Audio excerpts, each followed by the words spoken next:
कि जब चारों ओर अंधेरा छा रहा हो, कोई अपना न दिखाई दे रहा हो, केवल दुख ही दुख, अशांति ही अशांति, उस समय आप देखिएगा भारी से भारी संकट की निवृत्ति के लिए एकमात्र उपाय है। यदि आप भजन नहीं करते तो आप दिमाग में लिख लीजिए, चाहे अपनी नित्य डायरी में लिख लीजिए। आप एक बात पर विश्वास कर लीजिए कि आपको कोई भी सुखी नहीं कर सकता। यदि आपको कोई सुखी कर सकता है तो आप हैं। बिल्कुल घनीभूत अर्थात ठोस बात है, इसे समझ लेना। यदि आप अपने विचार के द्वारा, विवेक के द्वारा अधर्माचरणों का त्याग करके धर्म पूर्वक जीवन व्यतीत करते हुए भगवान नाम जप करते हैं तो पूर्व पाप कर्म के अनुसार जब देह रचा गया तो उसमें जो प्रारब्ध दुख सुख का है वो तो आएगा, पर आपको परास्त नहीं कर पाएगा। और आगे आपके लिए महासुख है जो दुख और सुख दोनों से परे है। अखंड प्रसन्नता, अखंड आनंद, वो केवल आपके करने से होगा। उपदेश मिल सकते हैं, मार्ग बताया जा सकता है, आपको सहयोग मिल सकता है, पर चलना आपको होगा। यदि आप नहीं चले तो ये कहीं भ्रम हो कि मैं कहीं जाऊं और मेरी दुख निवृत्ति हो जाए, तो इस भ्रम को छोड़ देना। क्योंकि हम आप तो बहुत छोटे जीव अर्थात बहुत लघु तपस्या, लघु पुण्य वाले हैं। हम उन महापुरुषों की बात करते हैं जिन्होंने आजीवन ऐसा तप संचय किया, फिर भी उनके शरीर में भारी से भारी दुख देखे गए। ये दुख और सुख एक भ्रमात्मक इंद्रजाल है माया का, ना दुख है न सुख है। जैसे जो सपने सिर काटे कोई, बिन जागे दुख दूर न होई, ऐसे स्वप्न में तुम चक्रवर्ती सम्राट बन जाओ तो जगने पर तुम थोड़ी रहोगे, तुम जो हो वही होगे। हम भगवान के चिदानंद अंश हैं। ये भूल कर हम अपने को स्त्री पुरुष, अच्छा बुरा, धनी निर्धन, दुखी सुखी आदि आदि बहुत सा प्रपंच है, इसे हम अपने दिमाग में बैठा लिया। जब तक आप ये प्रपंच नहीं छोड़ोगे तब तक आपको सुखी कोई कर ही नहीं सकता। क्योंकि दुखालयम नाशवान संसार का तो तुमने अस्तित्व रखा है। अगर ये किसी के दूर करने से होता तो स्वयं जगत गुरु परब्रह्म परमात्म तत्व भगवान श्री कृष्ण सामने हैं और अर्जुन को कह रहे हैं, मात्रा स्पर्शास्तु कौन्तेय शीतोष्ण सुख दुखदा आगमा पायनो अनित्यास्तास्तितिक्षस्व भारत। हे भारत, हे अर्जुन, ये आने जाने वाले अनुकूलता, प्रतिकूलता, गर्मी, शीतलता अर्थात काम, क्रोध, लोभ, मोह, मद, मत्सर, अपमान, निंदा, ये सब ताप पहुंचाते हैं। अनुकूलता सम्मान, यश, कीर्ति, धन, वैभव, मानी हुई मान्यता, ये सब शीतलता पहुंचाते हैं। ये उष्णता और शीतलता, अनुकूलता और प्रतिकूलता आने जाने वाले हैं। भगवान ये नहीं कह रहे मैं मिटा दूंगा, कह रहे तास्तितिक्षस्व भारत। हे अर्जुन, ये तुम्हें सहना होगा। यदि तुम इसे सह गए तो तुम्हारे हृदय में ऐसी स्थिति प्रकट हो जाएगी कि फिर ये स्पर्श भी नहीं कर पाए। सहने से तुम्हारी भक्ति बढ़ेगी, तुम्हारा चिंतन बढ़ेगा, तुम्हारा स्मरण बढ़ेगा। सत्य वस्तु के लिए, सत्य तत्व के लिए तुम सुखी हो जाओगे। बिल्कुल खुली बात। आडंबर, नाटक, पाखंड, इसकी जरूरत नहीं है। प्राकृतिक भोगों में सुख बुद्धि, देहाभिमान, विद्या रूप महत्व, कुल, धन, यौवन, अभिमान, यही तुम्हारे दुख का मूल है और ये कोई दूसरा नहीं हटा सकता। ये तुम्हें अपने विवेक, सत्संग से प्राप्त हुए विवेक के द्वारा, शास्त्र स्वाध्याय से प्राप्त हुए विवेक के द्वारा इसे तुम्हें त्यागना है। दुख तुम पकड़े हो तो छुड़ा कौन सकता है? छुड़ाना तो आपको ही पड़ेगा। अगर कोई वादा करता है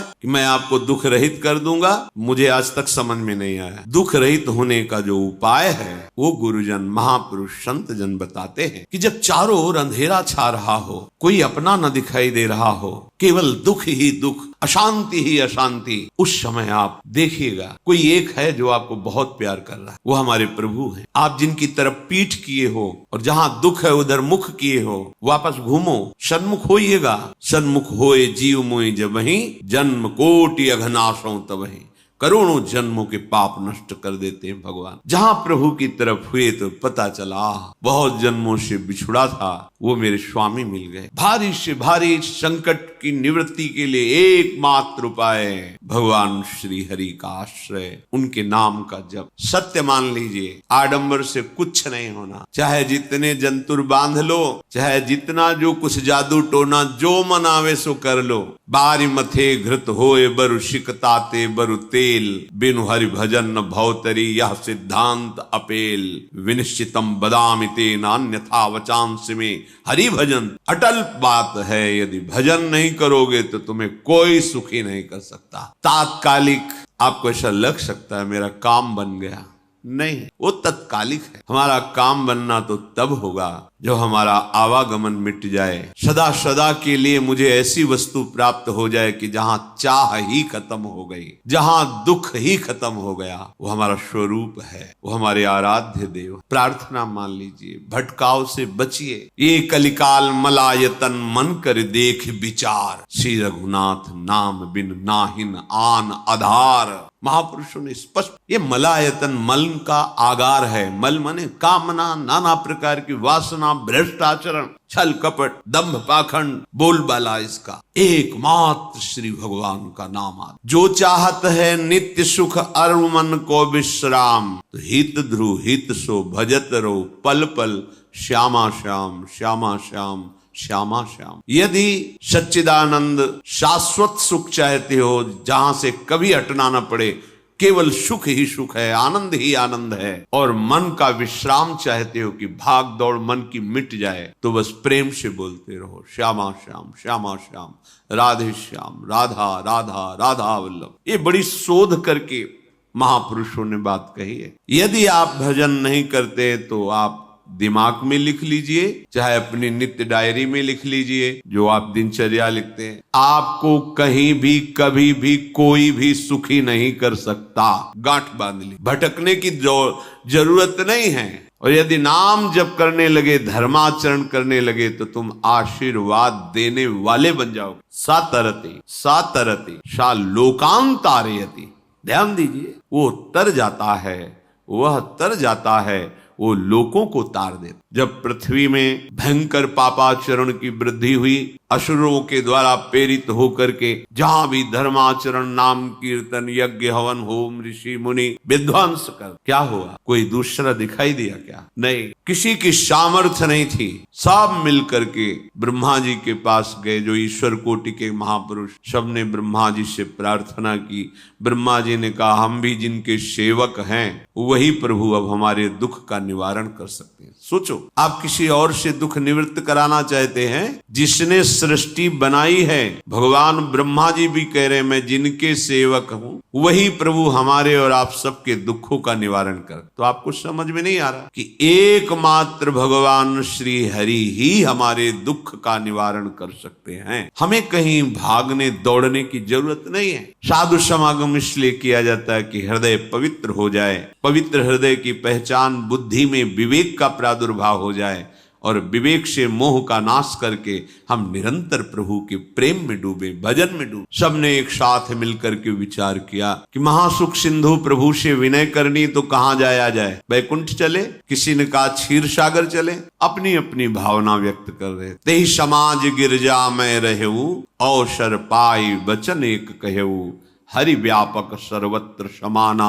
प्रेम ते प्रगट होई मैं जान। हे गिरिजा, परम वैष्णवाचार्य भगवान महादेव जी कहते हैं, उस देव समुदाय में हम भी थे। हमने कहा कि हमारे तो हृदय में बात ऐसी आती है कि कहीं भागने की जरूरत नहीं है। हरि व्यापक सर्वत्र समाना, जैसे वो वैकुंठ में विराजमान है, क्षीर समुद्र में विराजमान है, ऐसे कण कण में विराजमान है। बस तुम प्रेम से पुकारो, जहां पुकारोगे वही प्रभु प्रकट हो जाए। नाम बाणी जहां श्याम श्यामा तहां, नाम बाणी निकट श्याम श्यामा प्रगट। सिद्ध सिद्धांत है, भटकने की जरूरत नहीं। जहां हो वहीं से प्रिया प्रीतम का नाम पुकार, नाम कीर्तन करो, उनकी लीलाओं का गायन करो, सबको सुख देने की भावना करो। देखो, तुम्हारी दृष्टि बदलती चली जाएगी, भगवत साक्षात्कार करने की योग्यता आने लगेगी। ऐसा ही हुआ। सबने मिलकर के श्री भगवान को विनय पूर्वक आर्त भाव से पुकारा। द्वारा आकाशवाणी हुई, निर्भय हो जाओ, निश्चिंत हो जाओ, मैं स्वयं अपने अंशों के सहित अवतार लेकर इस भूमि का भार हरण करूंगा। तुम सब बड़े बड़े जो देवता हो, जाओ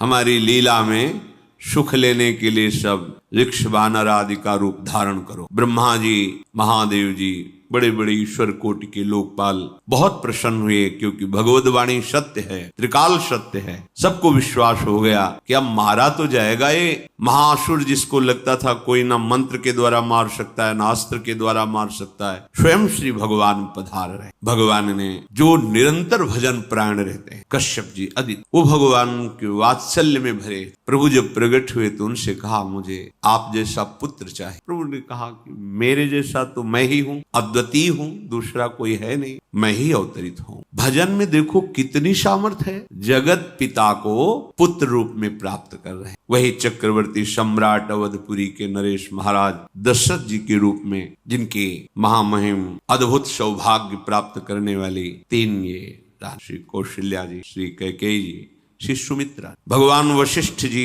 इनके गुरुदेव हैं। प्रायः बड़े बड़े महान जो राज्य पालक रहे, उनके ऊपर, राजा के ऊपर महाराजा विराजमान रहे। ऊपर से स्वर्ग लोक आदि लोकों से भी ये शिक्षा मिली। देवराजेंद्र तो भगवान बृहस्पति, दैत्यराज बलि तो भगवान शुक्राचार्य, जनक जी तो सदानंद जी महाराज, दशरथ जी तो वशिष्ठ जी महाराज। ऐसा था क्योंकि जहां हमारा विवेक काम नहीं करता, वहां ये ब्रह्मबोध संपन्न महापुरुष तत्काल हमको संभालते हैं। महाराज दशरथ जी के हृदय में प्रबल लालसा हुई कि अब अवस्था व्यतीत होती जा रही है, पर जो गृहस्थ धर्म का परम लाभ है वो तो हुआ ही नहीं। वशिष्ठ जी के चरणों में प्रणाम करके कहा, भगवान एक ही बात की असंतुष्टता है, हमारे कोई पुत्र नहीं। वशिष्ठ जी ध्यानस्थ हुए, ध्यान में देखा और उनका, तुम्हारा जैसा सौभाग्य अन्य का किसी का नहीं हो। तुम्हारे यहाँ स्वयं सच्चिदानंद भगवान श्री हरि अपने अंशों के साथ अवतरित हो रहे। श्रृंगी ऋषि को बुलाया गया, पुत्रेष्टि यज्ञ करी, उसमें साक्षात भगवान अग्निदेव प्रकट होकर के खीर दिया और कहा अपनी रानियों को पवा दे। वशिष्ठ जी के आज्ञा के अनुसार उस खीर को दो भाग में किया। प्रथम भाग श्री कौशल्या जी को दिया, जो दूसरा भाग था उसके दो भाग किए, उसका एक भाग कैकेयी जी को। अब जो एक भाग बचा उसके दो भाग किए और वशिष्ठ जी की आज्ञा के अनुसार एक माता कौशल्या जी को, एक कैकेयी जी को दिया। उन्होंने अपने हाथ से सुमित्रा जी को दिया, तो सुमित्रा जी के गर्भ से लक्ष्मण और शत्रुघ्न। कौशल्या जी ने जो भाग दिया उससे लक्ष्मण जी प्रकट हुए, जो रामचरण अनुरागी, अद्भुत अद्भुत हरि प्रेम। शत्रुघ्न जी भरत चरणों का आश्रय लिए हुए राम जी का सेवन। बड़ा रहस्य है, कितनी मर्यादा है गुरु की आज्ञा से। जहां जैसा विधान होना चाहिए वैसा, तो उस बड़ा मंगल शुरू। ये महामहिम जगत पावन करने वाली माताएं मानो अपने गर्भ में अखिल ब्रह्मांडों के स्वामी को धारण किए हुए हैं। जिनके गर्भ में अनंत ब्रह्मांड वास करते हैं, उन प्रभु को अपने गर्भ में धारण करने का अनुभव कर रहे हैं। महाराज दशरथ बहुत प्रसन्न। ये जीवन का परम लाभ है। प्रभु हमारे कोई भी हो, माता पिता भाई बंधु सखा पति प्रीतम पुत्र, कुछ भी, ये तो ऐसे करुणामय कोई भाव रख लो और गाढ़ भाव कर लो तो आपको अनुभव कराने लगेंगे। जिस भाव से आप देखोगे कैसा सुख महाराज दशरथ जी को हो रहा होगा, जिनको गुरुदेव से पता है कि स्वयं भगवान पधार। प्रतिपल इनके दर्शन करके कौशल्या जी, कैकेयी जी, सुमित्रा प्रेम पुलकित रहते हैं। दशरथ, अहो साक्षात भगवान पधार। समय व्यतीत हुआ, जोग लगन गृह बार तिथि सकल भये अनुकूल, चर अरु अचर हर्ष जुत राम जन्म सुख मूल। ठीक योग लगन ग्रह वार तिथि सब अनुकूल हो गई। कब? जिसके हृदय में प्रभु का प्रकाश हो जाता। जो प्रभु के भजन में रहता है तो योग लगन ग्रह वार तिथि नक्षत्र सब अनुकूल हो जाते हैं। जो पे कृष्ण चरण मन अर्पित तो करी है का नव। सब ग्रह नक्षत्र वार तिथि ये जितने भी विघ्न कारक या शुभ कारक है, ये सब शासन में रहते हैं जिसके हृदय में भगवान नाम चल। जिते विनायक शुभ अशुभ ये विघ्न करे नहीं कोई, क्योंकि भगवान का नाम चल रहा है, हृदय में भगवान प्रकाशित हो गए, परमानंद अनुभव होता है। ऐसे भगवान जगत में प्रकट हो रहे। ये तो कभी कभी अवतार होता है, पर ये अवतार होता ही रहता है। भगत के हृदय रूपी महल में अवतार होता है। जो निरंतर भगवत चिंतन परायण अपने अहम को भगवान के चरणों में समर्पित किया तो भय प्रकट कृपाला, यही हृदय में प्रकाशित हो जाता। हृदय में ही दिव्य वृंदावन प्रिया प्रीतम दिव्य। चैत्र का महीना, नवमी तिथि, शुक्ल पक्ष, अभिजीत मुहूर्त, ठीक दोपहर का समय 12 बजे सब लोगों को परमानंद प्रदान करने वाले प्रभु पधारे। शीतल मंद सुगंधित वायु बह रही है, देवताओं की दुंदुभियां बज रही, पुष्पों की वर्षा हो रही, बड़े बड़े ऋषि मुनि नृत्य कर उठे। जैसे साधना का फल मिलता है हृदय आनंद में, आज समस्त साधनाओं के फल स्वयं मंगल मूर्ति प्रभु पधार रहे। सब महात्माओं का, संतों का हृदय अलौकिक आनंद से भरा हुआ। पृथ्वी जितनी दिव्यता है सब प्रकाशित कर दी। रस भरे फल, औषधियां, दिव्य मणियां, रत्न जो छुपाए हुए अपने गर्भ में थी, प्रभु आ रहे, सब प्रकाशित कर। जलधाराएं जो सूखी हुई थी वो भी, जब ब्रह्मा जी ने देखा कि जो भगवान ने आकाशवाणी में कहा था वो सब सत्य हो रहा है, आकाश में ब्रह्मा जी समस्त देवतागण विराजमान होकर के अंजलियों में दिव्य पुष्प लेकर के वर्षा कर रहे हैं। सुंदर सुंदर अलग अलग वाद्य बज रहे हैं। ऋषि मुनि देवता सब स्तुति कर रहे हैं। प्रणाम मुद्रा में सब खड़े हैं, क्योंकि समस्त लोकों का पालन करने वाले भगवान श्री हरि महाराज चक्रवर्ती सम्राट दशरथ जी के भवन में प्रकट हो रहे हैं। तो आकाश में सब ईश्वर कोटि के महापुरुष पुष्पांजलि अर्पित कर रहे हैं। उसी समय भगवान का प्रादुर्भाव। भगवान कभी गर्भ से नहीं प्रकट होते, लीला होती है, ऐसा अनुभव होता है गर्भ है, पर पहले भगवान भगवान के रूप में प्रकट होते हैं, फिर वो बालक बन जाते हैं। कभी ऐसा कहीं नहीं मिला, अनुभव होता है ऐसा, समय से गर्भ रहा, समय से गर्भ बढ़ा, ऐसा अनुभव होता है, पर भगवान प्रकट होते हैं। इसीलिए भय प्रगट कृपाला दीन दयाला कौशल्या हितकारी हर्षित महतारी मुनि मनहारी अद्भुत रूप विचारी लोचन अभिरामा तनु घन श्यामा निज आयुध भुज चारी भूषण बनमाला नयन विशाला शोभा सिंधु खरारी कह दुई कर जोरी अस्तुति तोरी केहि विधि करो अनंता माया गुण ज्ञानातीत अमाना वेद पुराण भनंता करुणा सुख सागर सब गुण आगर जेहि गावहि श्रुति संता सो मम हित लागी जन अनुरागी भयउ प्रगट श्रीकंता ब्रह्मांड निकाया निर्मित माया रोम रोम प्रतिवेद कहे मम उर्षो बाशी यह उपहासी सुनत धीर मति थिर न रहे उपजा जब ज्ञाना प्रभु मुस्काना चरित बहुत विधि कीनी चहे कही कथा सुहाई मातु बुझाई जेहि प्रकार सुत प्रेम लहे दीनों पर दया करने। बात समझ, बहुत तपस्या है, बहुत गुण है, बहुत बड़े साधक हो, बहुत बात अभी नहीं बनी। दीनों पर दया। अगर हमारा भजन साधन बन रहा है, हमें भगवत चर्चा कथन श्रवण का सौभाग्य, धाम नाम रूप लीला, ये मेरे प्रभु की हेतु की कृपा है। आप एक बार भी राधा नहीं बोल सकते, कृष्ण नहीं बोल सकते, एक मिनट भी आप नहीं आ सकते, ये केवल मेरी लाडली की कृपा है। हृदय में किंचन मात्र गर्व नहीं, अभिमान नहीं। वो हमारे भगवान को बहुत प्यारा हो, प्रियालाल को बहुत लाडला। हमें प्रभु के अगर चरणारविंद के अनुराग में डूबना है तो विवेक से देखो है क्या पास। अगर कुछ भी दिया हुआ है भौतिक आध्यात्मिक, वो सब मेरे प्रभु का दिया हुआ है, तो गर्व किस बात का, अहंकार किस बात, तो दैन्यता आ जाएगी।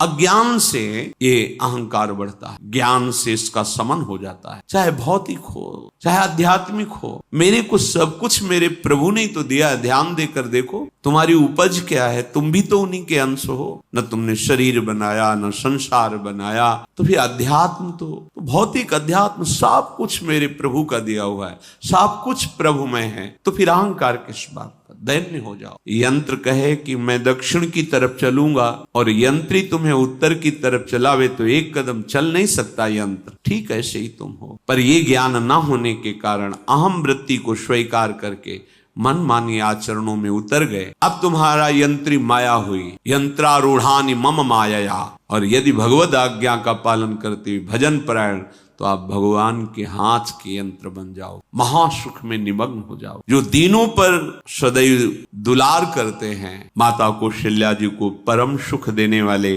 प्रभु प्रकट हुए। मुनियों के मन का हरण करने वाले प्रभु को सामने देख करके कौशल्या जी आनंद मगन हो गई। प्रभु कहाँ? सामने। आनंद क्यों? नेत्रों से अश्रुधारा चल रही कौशल्या। सामने देखा श्याम सुंदर विराजमान, लोचन अभिरामा तनु घन श्यामा। ऐसी अद्भुत श्यामता त्रिभुवन में नहीं, ब्रह्मा जी की बनाई हुई नहीं कोई ऐसी श्यामता जिससे उदाहरण दिया जाए कि प्रभु के श्रीअंग की श्यामता कैसी है। वो बस संकेत के लिए चंद्र शाखा न्याय के अनुसार भले कह दे, नहीं प्राकृतिक ऐसी रचना ही नहीं है जो हमारे प्रभु की इंद्रनील मणि श्याम मनोहर वो है ही नहीं। वो सामने देख रहे कौशल्या। ये भजन का प्रभाव है। अरविंदाक्ष कमल नयन, देखते ही चित्त चुरा जाए, ऐसे नेत्र हैं प्रभु। अजान बाहु लंबी भुजाएं। और जब प्रभु जहां प्रकट होते हैं, चाहे वो कंस कारागार हो या अवधपति का महल हो, पहले वैभव से प्रकट होते हैं। ऐश्वर्य, समस्त आयुध, समस्त वैभव, दिव्याभूषण, बनमाला, चार भुजाएं, शोभा के समुद्र, आसुरी वृत्तियों का, भावों का, व्यक्तियों का नाश करने के लिए प्रभु प्रकट हुए। इसीलिए प्रभु से भी बढ़कर प्रभु का नाम है। वो व्यक्ति का नाश नहीं करता, वो वृत्ति का नाश करके भगवत दासत्व प्रदान कर देता है। बहुत अपार महिमा भगवान नाम की है, प्रभु के नाम की है। प्रभु प्रकट होते हैं तो दुष्टों का विनाश करते हैं, लेकिन प्रभु का नाम जिसके हृदय में प्रकट होता है, दुष्टता का नाश करके उसे जगत पावन करने वाला बना देता है। तीर्थी कुर्वन्ति तीर्थानि, वो जहां चरण रख दे उसे निष्पाप कर देता है। भूमि को, वायु को निष्पाप कर देता है जिसकी जिह्वा पे नाम चलता है। मैया ने देखा कौशल्या जी ने जगत के स्वामी सामने विराजमान, दोनों हाथ जुड़ गए। हे अनंत, मैं कैसे आपकी स्तुति करूं? वेद पुराण ये सब स्तुति करते हुए हार गए। नेति नेति कहकर आपका पार नहीं पाए। माया से, गुणों से, ज्ञान से भी आप परे हैं, असीम हैं, अनंत हैं। श्रुतियां संत जन सदैव आपका यश गान करते रहते हैं। हे दया के समुद्र, हे सब सुखों के धाम, गुणों के धाम, भक्त जन सदैव आपका गान करते रहते हैं। आज वही प्रभु मेरे सामने प्रकट है। हे श्रीपति, आप मुझे सुख प्रदान करने के लिए मेरे नेत्र गोचर हुए।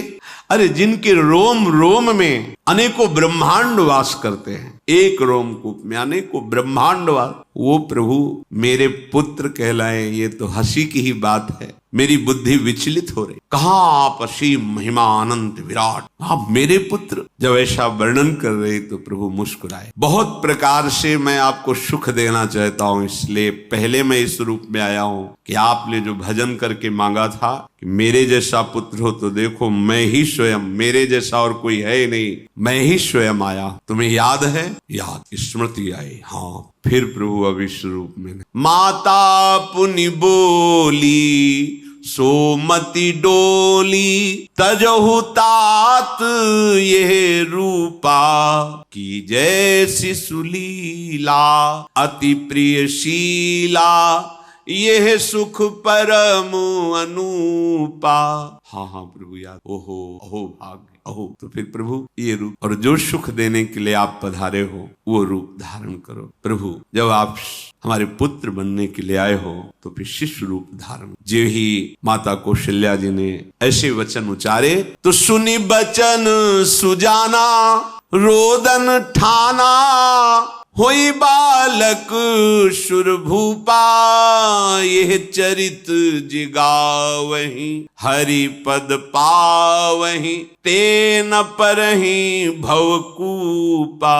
इतना सुनते ही सुजान भगवान श्री हरि नवजात शिशु होकर के रोने लगे। जो इस पावन चरित्र का गान या श्रवण करता है वो कभी दोबारा इस संसार में जन्म नहीं लेता है। भगवान के कैसे महामहिम चरित्र। देखो अभी भगवान प्रकट हो रहे हैं और उसका फल बता रहे कि जो भगवान की इस पावन लीला का गायन या श्रवण करेगा, दूसरे साधन बने न बने, निश्चित वो भगवत प्राप्त हो जाएगा। इसका फल ही है ये चरित जिगावहि, हरि पद पावहि, ते न परहि भवकूपा।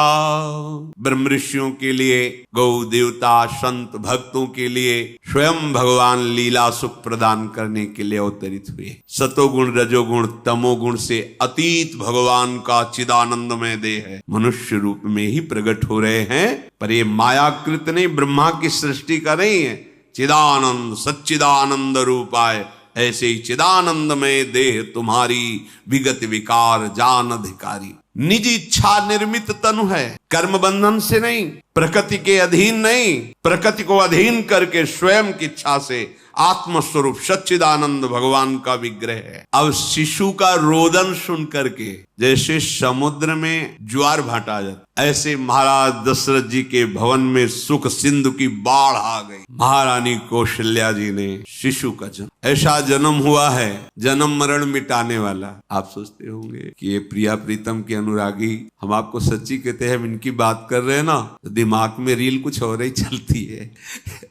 हमें आनंद की उमगन। मेरे प्रभु कल जब इस प्रसंग का गायन करना है तो थोड़ा चिंतन कर रहे थे, तो जब जनकपुर की सीमा में भगवान विश्वामित्र जी के साथ पधारते आगे प्रसंग आएगा, और जानकी जी जब पुष्प वाटिका में प्रभु की जब दृष्टि पड़ती है और दोनों दृष्टि मिलती है तो उस समय दिखाई दे रहा था इतना भी अंतर नहीं था, इतना भी अंतर नहीं था। तो बता प्रिया प्रीतम, इतना भी अंतर है। उनके जब नेत्रों में केवल देख रहे थे तो वही नेत्र थे, रूप और स्थान अलग था लेकिन नेत्रों में वही था। जो देखते, जो यहाँ देखते वही वहां दिखाई दे रहा था। दोनों नेत्रों में पहचान हो जाती। जैसे अपना पति है ना, और वो किसी सुंदर नाटक में वो किसी दूसरे का पति बन करके स्वांग कर रहा हो तो उसको जलन थोड़ी होती है। मेरा प्रीतम कितना अभिनय में प्रवीण है, ओहो मेरा प्रीतम, मेरा प्रीतम। वो आनंदित होती उसे देख के, मेरा प्रीतम अभिनय में कितना प्रवीण है। उपासक अपनी ही धारा में रहे।